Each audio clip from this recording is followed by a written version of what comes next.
Welcome to SOQL in 100 seconds.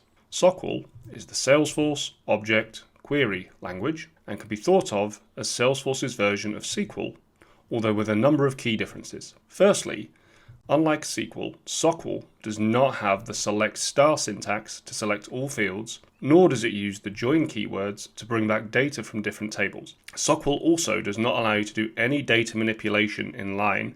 Instead, we have to use DML statements within Apex.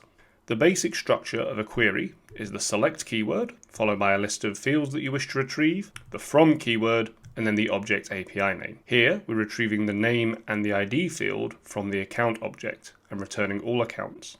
In practice, we will want to filter our queries to be more selective and retrieve only a subset of our data. This is done using a where clause, which is the where keyword followed by the filter criteria.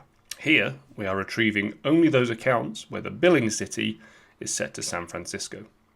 We can retrieve child objects using an inner select statement and the relationship field within the query. Here, we can see our inner select statement retrieving the first name and last name fields from the contact object using the contact's relationship name. This will therefore retrieve our accounts where the billing city is San Francisco and all those contacts related to those accounts.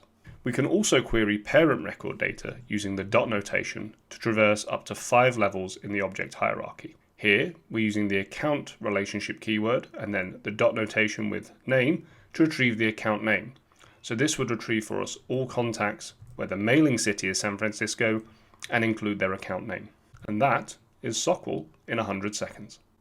If you'd like to see more of these videos, please remember to hit like and subscribe below.